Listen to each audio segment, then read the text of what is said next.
Hey YouTube, Cave Dweller 1959 today. I'm going to do a little how-to video for you, how to come up with dollar for dollar one of the best 12 gauge home defense shotguns you can get your paws on. Talking about the Remington 870 Wingmaster, not the Express, Wingmaster. Two different shotguns. Function the same. The Wingmasters of old were hand-fitted one at a time. They're absolutely works of art. My part of the country, South Dakota, 60s, 70s, early 80s, this was one of the premier hunting rounds out there in the duck blinds, cornfields, you name it.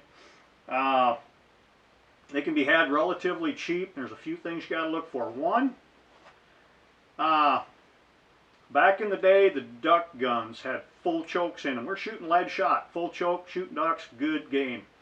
In the mid-80s, Federal Fish and Wildlife came out and said, no more lead, non-toxic shot, only for waterfowl hunting.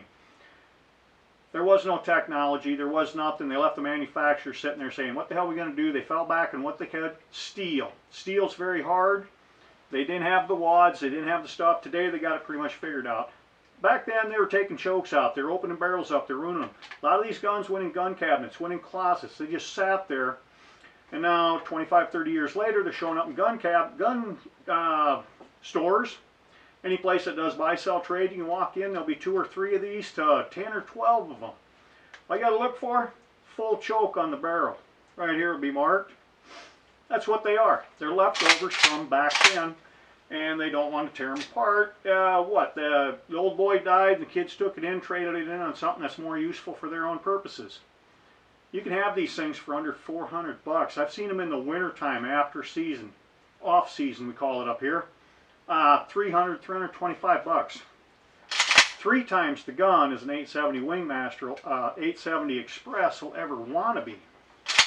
What do? You buy that gun with a 24-inch barrel, you take it down. Federal law, from your bolt face, the end of your barrel's got to have to be 18.5 inches minimum. Don't go less than that. This one here I've had for almost a year now. I cut it off. That's exactly where it came from. I got 275 bucks in this thing.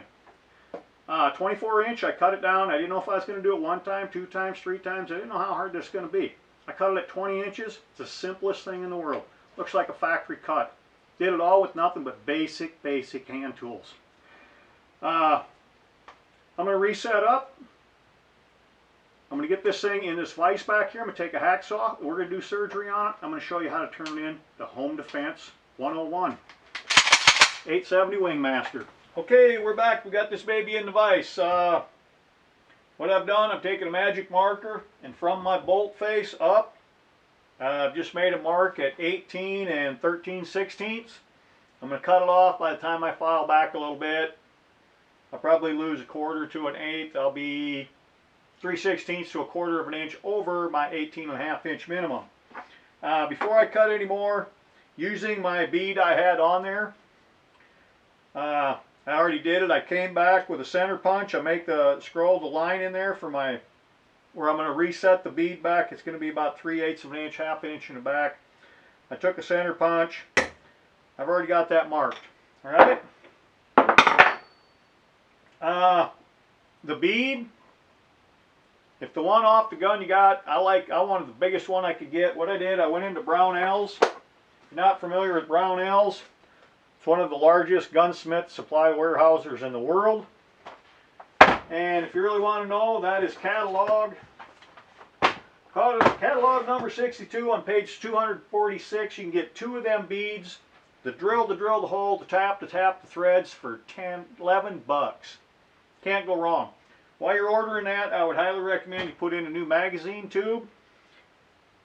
It's just me. I did put in a new firing pin. I put in a new extractor. Don't want things to fail. Self-defense gun is not allowed to fail. And if you're just going out in the gravel pits and the shooting ranges with your buddies, that'd be worse yet almost. Have your buddies see your gun that you put together not work, not good. Put some new parts in it. Okay, we got the scalpel. We're going to do some surgery here. I'm just going to eyeball this. We're going to dress it up with a file.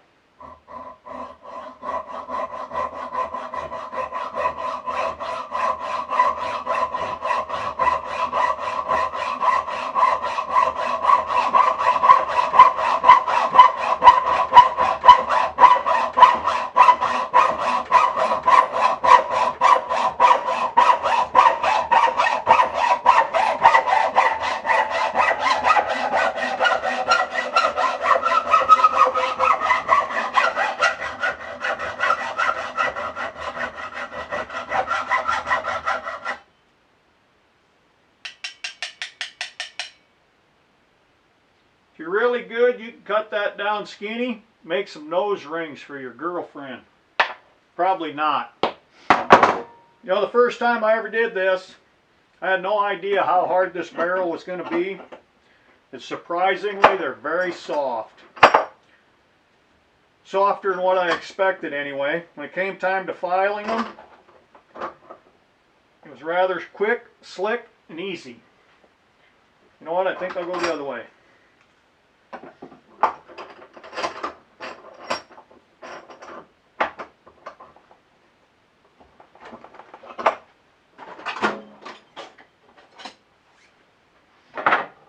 All you do, take a little machinist file, square, excuse me, and oh boy, did I cut that crooked.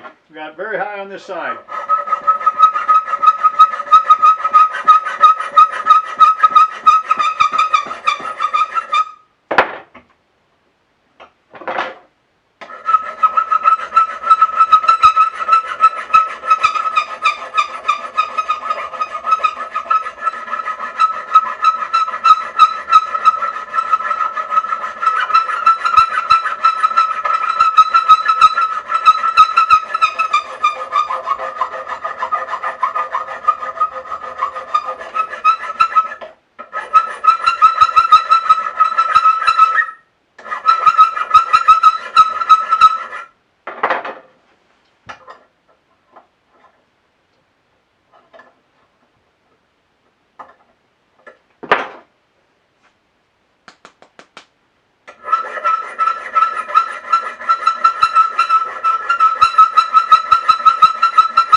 I bet that barrel was 1/8 of an inch out when I first did it. It's that's simple.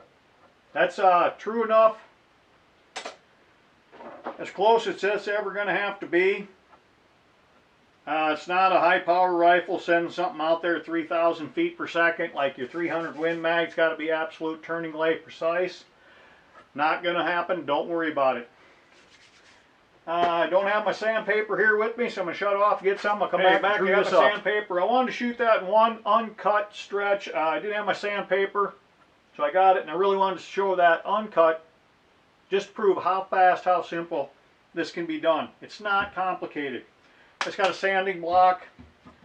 You know, your file, you can get stuff real smooth, but not that great.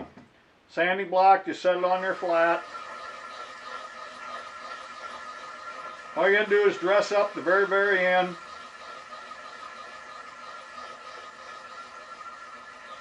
It's pretty smooth when we started. This is going to take it down to that smooth right there is very good enough for me.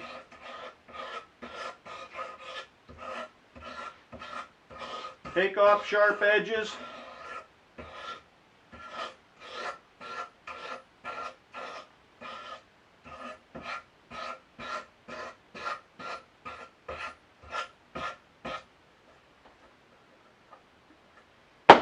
That inside edge, just use your thumb.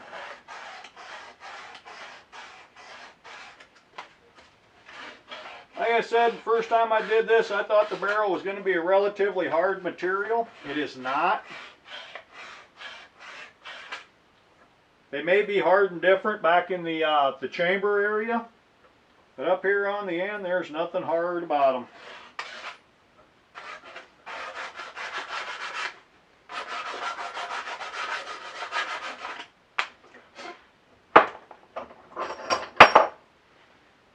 I don't know how good a camera I got.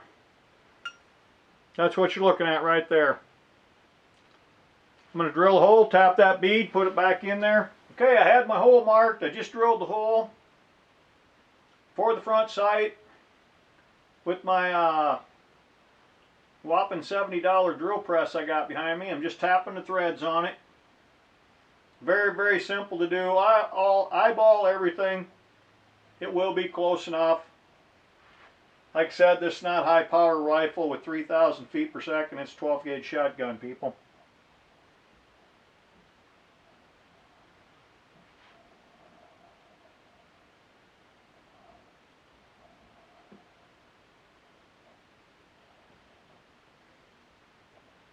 If you do not have one of these, I've actually done this with like vice grips and things in the past.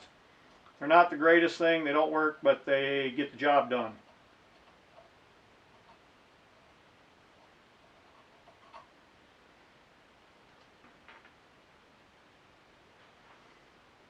Forgot where I put my bead. Get your garbage can out of there. You drop that bugger, you don't want it going down the pipe.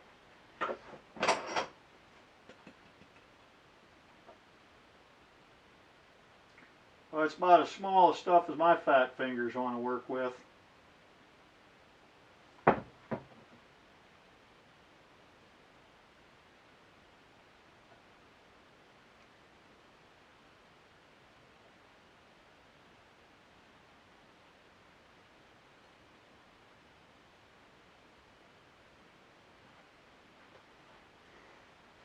Screw in there tight. There you go. 870 Wingmaster. New sight, 18, 3/4 inches long. Of course, I'm going to put some, if you don't have any thread locker, Loctite,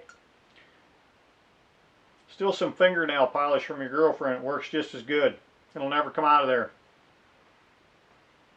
Thanks a lot, YouTube. I don't think you need to see it put together. You get the gist of what I'm talking about. You know what shotguns look like.